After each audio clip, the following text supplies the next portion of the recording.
मात्र 24 घंटे में दक्षिण दिल्ली के निजामुद्दीन इलाके में एक और वारदात हुई है कथित नाबालिगों द्वारा। इससे पहले प्रेमनगर में 2 लोगों को चाकू मारा गया था। अब एक और मामूली मोबाइल फोन लूटने के लिए 4 लड़कों ने एक मेहनतकश कैब चालक की जान ले ली। घटना इतनी बेरहमी से की गई थी कि कोई भी सुनकर कांप जाएगा। 28 साल का राम सिंह, जो मूल रूप से अयोध्या के रहने वाले थे, दिल्ली में कैब चलाकर अपना गुजारा करते थे। उस रात अपनी टैक्सी में सोने की तैयारी कर रहे थे। ठंड बहुत तेज थी, लेकिन राम सिंह के लिए कोई नई बात नहीं थी। रोज की तरह वो देर रात काम खत्म करके निजामुद्दीन स्थित बारापुला फ्लाईओवर के पास रुके। रात करीब 9 बजे वो शौच के लिए नाले के पास गए। वहीं अचानक 4 लड़के उसकी तरफ बढ़े। 3 नाबालिग थे और एक बालिग था, इमरान। ये पहले से नशे में थे और इनका इरादा मोबाइल छीनने का था। इन्होंने राम सिंह को पकड़ लिया और जब उसने मोबाइल देने से मना कर दिया तो उस पर ताबड़तोड़ चाकुओं से वार कर दिए। पहले ही बार में वो संभल नहीं पाए, लेकिन बार बार इन लोगों से हाथ जोड़कर विनती करते रहे, मगर ये नाबालिग जो गैंग है इसने उनकी एक नहीं सुनी।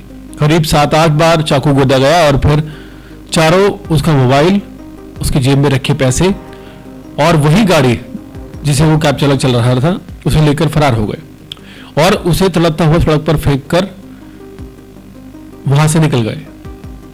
सबसे बड़ी बात है कि 8 घंटे तक वो सड़क पर पड़े रहे। ना कोई वहां से गुजरा, ना किसी की नजर गई और ना ही पुलिस को खबर मिली। 7-8 घंटे तक तड़प कर आखिरकार राम सिंह ने दिल्ली की सड़क पर दम तोड़ दिया। सुबह करीब 6 बजे एक राहगीर ने उसके शरीर को देखा तो पुलिस को पीसीआर कॉल की। कुछ ही मिनटों में निजामुद्दीन थाना पुलिस और एसीपी मौके पर पहुंच गए।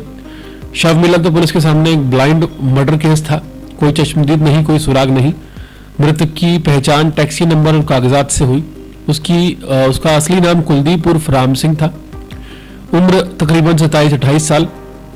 जांच शुरू हुई। पुलिस ने तकरीबन 500 से ज्यादा सीसीटीवी फुटेज खंगाले। घंटों की मेहनत के बाद फुटेज में कुछ संदिग्ध लड़के भोगल स्थित जैन मंदिर के पास पब्लिक टॉयलेट के बाहर दिखाई दिए। पुलिस ने टेक्निकल सर्वेलेंस, फोन रिकॉर्ड और नंबर प्लेट ट्रैक की मदद से इनकी पहचान की। जब ये बात सामने आई कि चारों में से 3 नाबालिग हैं और एक बालिग इमरान खान है, पहले से ही चोरी और स्नैचिंग के 3 मामलों में शामिल है।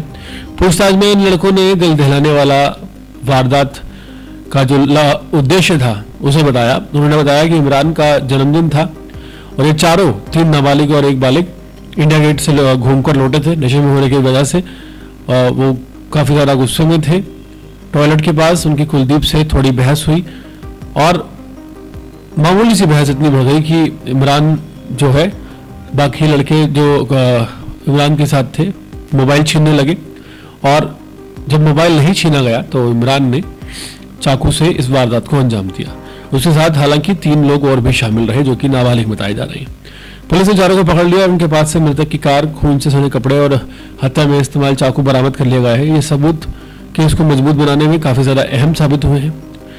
दक्षिण पूर्वी जिला पुलिस डीसीपी हेमंत तिवारी ने गिरफ्तारी की पुष्टि की है और कहा है कि पुलिस काफी तेजी से इस मामले को सुलझाने में लगी हुई थी। इस मामले की जांच के दौरान पुलिस अधिकारियों ने यह भी कहा है कि अगर किसी ने रात में घायल राम सिंह को देख लिया होता और उन्हें उपचार मिल जाता, हॉस्पिटल पहुंचा दिया जाता, तो 90% चांसेस है कि वो बच जाते।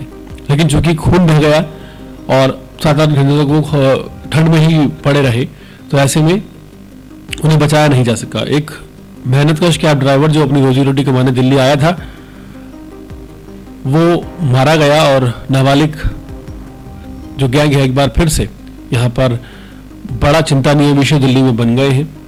दर्दनाक तस्वीर दिल्ली की है, जहां पुलिस ने भले ही आरोपियों को पकड़कर केस सुलझा दिया है, लेकिन इस घटना ने एक बार फिर सवाल खड़ा कर दिया है कि क्या हमारे शहर की जो सड़कें हैं वो रात को किसी और से नहीं, 18 साल से नीचे की जो नाबालिग गैंग है इनसे सुरक्षित है या नहीं है, और किस तरह कानून में बदलाव करके इनके लिए एक नया प्रावधान लाया जाए ताकि जब जघन्य वारदात अपनी ऐश और अपनी अय्याशी के लिए ये लोग करें तो ये कानून की पहुंच से बच ना पाए।